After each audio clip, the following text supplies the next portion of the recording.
You're listening to WRHU Radio, here with your host, Gary Duff, on 88.7 FM. After moving to CBS in 1993, this woman became the second female after Barbara Walters and just the first Asian woman to co-anchor a major network's national news broadcast. Having been on nearly every major news platform, from CBS, CNN, ABC, to NBC, no one can forget her exclusive interview with Irvin Magic Johnson, who revealed to America for the first time that he was HIV positive. This award-winning journalist joins us to talk about her life. Her name, Connie Chung. Connie, how are you?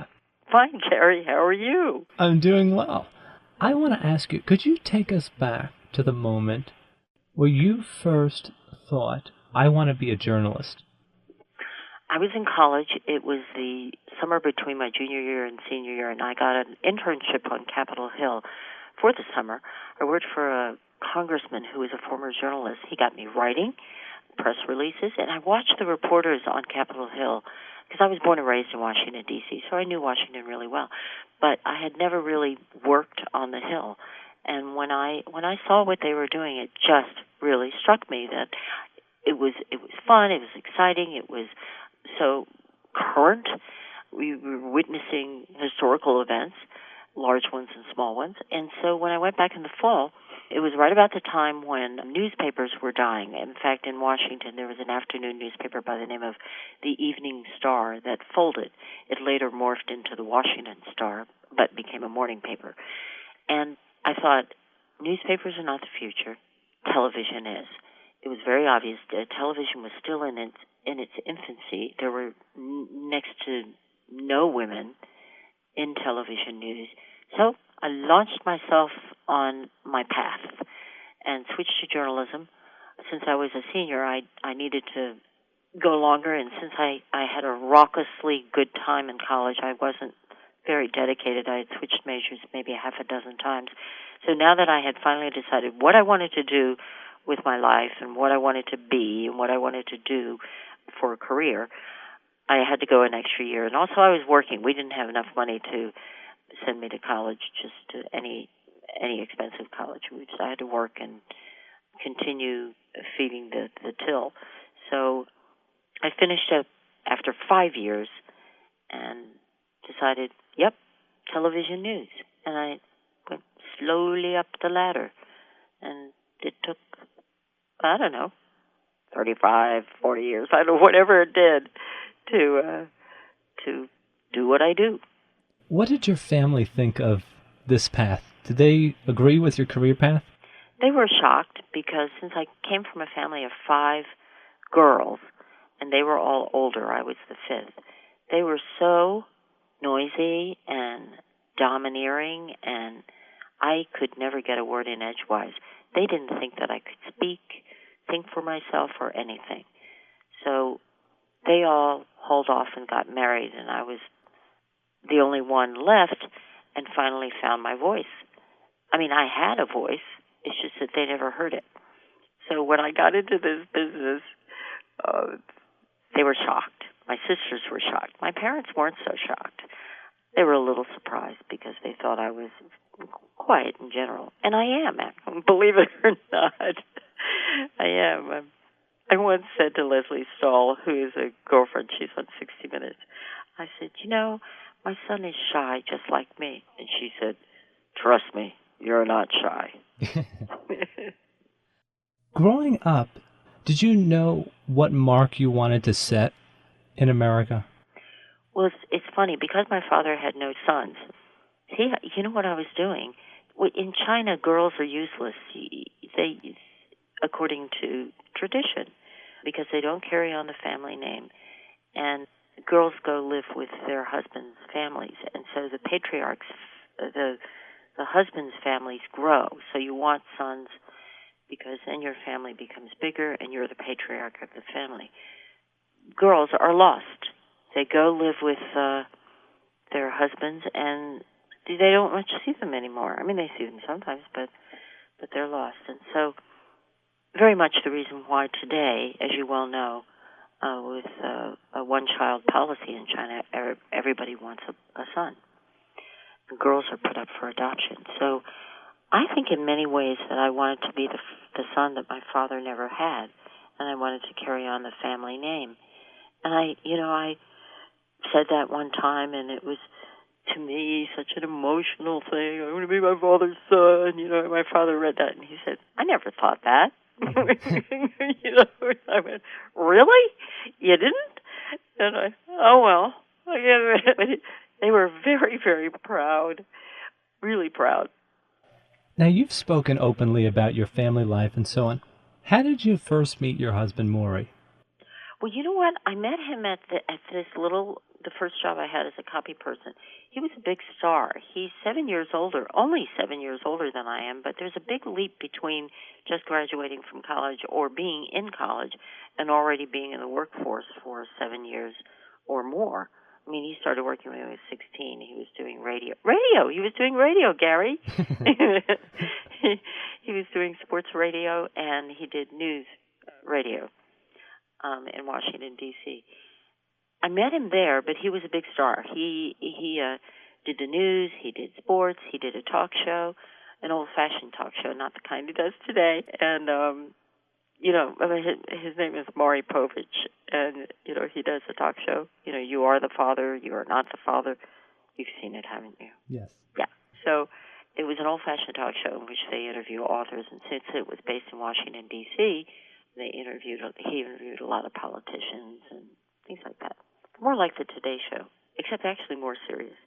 So that's when I met him, but I wasn't even on his radar. And it wasn't until about, I don't know, I want to say almost a decade later, no, maybe not that long, that he was again working in the same station I was, and that was in L.A. And then he was hired, but then about 6 months later, the person who hired him was fired, and then so he was first hired, first fired. I mean, last hired, first fired. And Maury always says, I felt so sorry for him. I took pity on him, and so we started dating. And that was it. But we dated for 7 long years before we got married because neither of us could say married. So what attracted you to him? Were there any particular things that you really liked about him? He's got a great sense of humor, Gary. He is so funny. It's a one-liner kind of thing. He's really a funny guy. And he's really nice. But he's very loud, and I can't stand how loud he is. It's really, it's downright annoying. And the other thing is that he's a really good journalist. He's a great writer, much better writer than I am. He always says, whenever I want to do something crazy, because I'm really the crazy person, and he's the very stalwart and erudite, and you'd never know it from his show.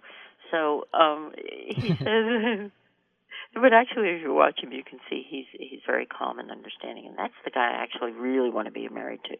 He sits there and he listens to your problems, and you can be crying and hysterical, and he holds your hand and goes, "Oh, there, it'll be better." When he comes home, he doesn't want to hear any problems. You know what I'm saying? If I want to tell him something that's going on, he doesn't want to hear about it. So anyway, anytime I want to do something crazy, he said, no. He'll say, no, you've got a reputation to uphold. And it's like, you do it, So many people across America that get divorced, and the rate is going up higher and higher. What do you think was the spark that kept yours alive for so long? I think the key to our successful marriage is we don't ever do anything together. Except, sometimes. I think really what it is that you don't have to do everything together. I think if your spouse wants to do something or has guy friends or girlfriends, you don't have to do it with him or her. It's like my husband he's an insane golfer, and it takes a lot of time, and my mother-in-law told me, why don't you take up golf, and then you'll be able to see Maury. But my mother-in-law was right. I tried that, but I was so competitive I wanted to beat him. And I couldn't because he has a long history with golf, And if you know anything about golf, he's a scratch player, which is amazing for a total amateur. And the fact that he's 72. I mean, he has shot his age. When he was 68, he shot 68. When he was 69, he shot 68. So I don't go play golf with him. I'll watch if he's playing in a senior amateur tournament, but I certainly don't walk 18 holes. I'll go for 9 or 4 or 2 or 1. And now you've been one of few professionals that have been able to juggle both the family life and the professional life. How did you do that? Well, I did, but I didn't. When we adopted our son, I was already almost 50. I turned 50 about 2 months later. So he was a baby, less than a day old. His name is Matthew. And I was already... Did you hear that phone ring? No problem. Okay. Is that Maury? Actually, I think it is. Because he always calls on a particular line. That's our little private hotline. Uh-huh. And he did, and somebody answered it because they knew I was doing the interview with you. Oh. It is Maury. Aw. Oh, well. I was by then... Oh, you know what happened? It was serendipitous. What happened was I was doing the CBS Evening News. It was called CBS Evening News with Dan Rather and Connie Chung. It was co-anchoring, and it was my dream job. I always wanted to be Walter Cronkite, and here I was sitting in half of Walter Cronkite's chair, and that's pretty awesome in my mind. So there I was, and I did it for 2 years, but it wasn't working. So I was dumped. So one Friday, my agent was told that I wasn't going to do it anymore. They were offering me I could do anything else at CBS. But when I went home and thought about it, I thought, I don't think so. I don't want to work there anymore. I'm going to do something else. I'm going to go somewhere else. And we had been working on our adoption for quite a while. I don't know, a couple of years. And the very next day, we got the call that Matthew was going to be ours. So you see how serendipitous it was? It was amazing. And we got Matthew about 2 weeks later. So I decided to not work at CBS anymore, and our separation agreement was that I wouldn't work anywhere else while my contract ran out. So I was able to stay home with Matthew for 2 years. I didn't have any other obligations. I didn't have a job obligation. And God knows I never would have quit working. So I didn't have to choose between work or family. And with a baby, it was great to be home with him for 2 years. And then I think I was actually home with him longer than that. And now he's 15, right? You know what? He just turned 16. Oh, wow. When was his birthday? Monday. So it was unbelievable. Oh, wow. I mean, now he's so dangerous, I can't tell you. And I really believe that, he's relatively civilized, I think, for a snarky teenager. But I really believe that the time to be home, keeping an evil eye on your child, is the teen years. Because if you're not there, meeting their friends and meeting their friends' parents, you just don't know what's going on. But I know everything. Do you remember the movie Almost Famous? No, I don't. Oh, you didn't see it. It's a great movie in which his kid wants to write for Rolling Stone, and so he goes on a rock tour, and he's in a hotel, and there's a goodly amount of debauchery going on, and he calls his mother, and his mother says, "I know exactly what you're doing. I always know exactly what you're doing."